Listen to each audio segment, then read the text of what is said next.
Good morning, church family. I hope that you are safe and warm. We're grateful for this way of being able to gather on a day like this, even though I know it's not ideal. We're grateful for it, to lift our hearts to God in worship and in prayer together, and to spend a few minutes looking at God's Word. I want to invite you to Mark chapter 10. We're going to look at a snapshot of Jesus. We're looking at the life of Christ on Sunday mornings, and we're going to plan next week to look at the calling of the 12 apostles. But for this morning, I just want to share a snapshot that's really personal to me.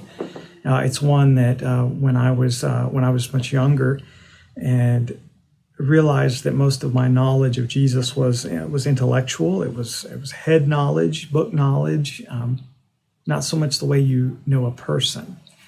And so I wanted to read through the Gospels, just searching for the person of Jesus, to see his heart, to know what he's like. And it was this passage that first really opened my eyes to the beauty of Jesus. So let's look together, the beauty of Jesus in Mark chapter 10.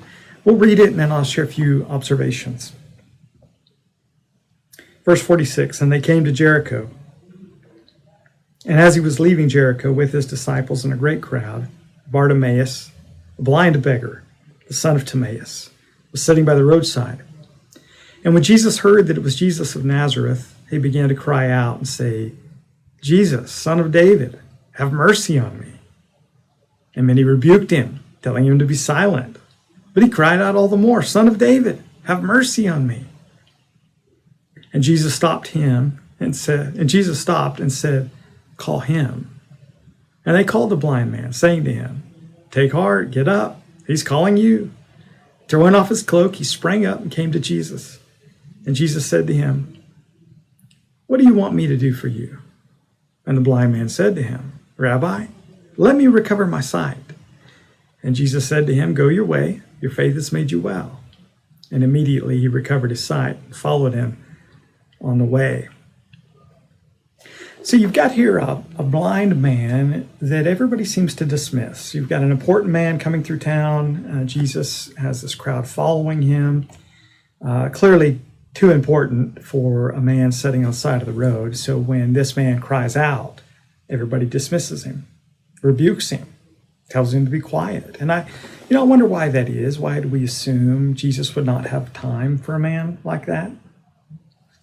I remember kind of an activity I did with college students at a retreat years ago where I asked different people in the group to view this scene, the story from different vantage points. And we had a young man, part of our group, who was blind, and thought it'd be interesting to see his observations in this as a blind man.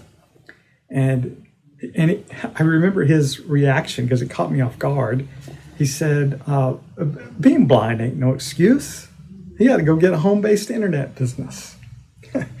And it struck me because even from the vantage point of somebody who knows what it's like to be blind, he felt like there was no excuse for begging. And I think sometimes we tend to have a view, well, it's what we see on the outside of a person. We see a blind beggar, whereas Jesus sees a person worth stopping for, a person as important as anybody else that's there. And that's what struck me, is that the one everybody else dismisses, Jesus says, call him. Isn't that beautiful? I mean, would he stop for you? I think that's what it's telling us, that he stops for us when we think we're not worth stopping for. So he calls this man, and of course the crowd, now that Jesus is calling him, they, take heart. He's calling you. And so you imagine the scene, everybody's stopped, they're getting the blind man up. He can't see his way. He's going to have to be directed to Jesus. There's an interesting detail in there. It says in verse 50, throwing off his cloak, he sprang up and came to Jesus. So you imagine him kind of making his way through the crowd, not able to see where Jesus is, throwing his cloak aside. Now, if you're a blind man and you're a beggar, your cloak that's an important possession. I suspect if you're blind, you don't take your hands off that very often. You want to know where it's at. So he's taking this possession of his, which suddenly doesn't matter because Jesus is calling him. Things that have value to us, they lose their value when Jesus calls. And this is speculating a little bit, but what we know, what people have said historically, is that a lot of times a beggar would take their cloak and they would roll it up to set on it and take one end of the cloak and lay it over their lap, and that's where they would catch alms. So who knows, but you might imagine as he throws that cloak, perhaps you hear coins clanging. Point is, if Jesus is calling you, the things that were valuable to you a moment ago, they suddenly don't have the same value. Because you ask of Jesus different things, and Jesus does different things than what it is that normally we run after. So he goes to Jesus, and Jesus said to him, "What do you want me to do for you?" And I remember being so struck by that because I think in my mind, I had it that Jesus says, "What can you do for me?" I think somewhere I got that in my head, that's the way God views me. What can you do for me? When actually Jesus came as a servant. And he says to this man, who others dismiss, who others don't think he's worth stopping for, Jesus says, "What do you want me to do for you?" And I think maybe that's something you might need to hear this morning, that God is not mostly interested in what you can do for him, but it's rather what he does for you. When Jesus when he was criticized for eating with tax collectors and sinners, you remember he made the point, this is who I came for. We see over and over again with Jesus, he does not call people to him who can do something for him. He calls people to himself because he came for them. He came to serve them. It's about what he can do for them. That's what the gospel is. It's about what Jesus does for us. And so just getting that view in your mind that you're worth stopping for, that you're of value to Jesus, that he's interested in serving you before he's interested in you serving him. And to be clear, we are to be servants. That's true freedom. That's real life, to serve Jesus. But first, he comes to serve us. It's beautiful. And the blind man said to him, "Rabbi, let me recover my sight." I mean, that's what you'd ask for. You go to Jesus. You don't ask for alms. You ask for the big thing. And he wants to see. What strikes me is that this man sees. He sees maybe what other people don't see.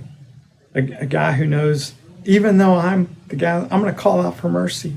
The guy who throws his cloak, who says when Jesus comes around, other things are more important. The one who believes that Jesus could actually heal him, that's a man who sees Jesus. And in Mark, that's one of the big themes, is who is Jesus? It's seeing Jesus is a big theme. And we've got here a man, ironically, who's blind, who sees.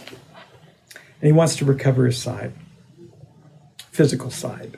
And Jesus said to him, "Go your way, your faith has made you well." And immediately he recovered his sight. Now notice this in verse 52, that Jesus said, "Go your way." Okay, because of your faith, you can now see. Go your way. But did you notice which way the man goes? He recovered his sight and followed him on the way. When you see Jesus, when Jesus calls you, you don't go your own way anymore. You don't want to be anywhere else. You want to be right where Jesus is. And that's what discipleship is.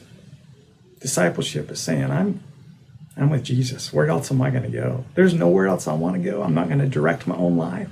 It's not about what I can go, my aspirations, my dreams, my goals. It's about being with Jesus. It's about learning from him.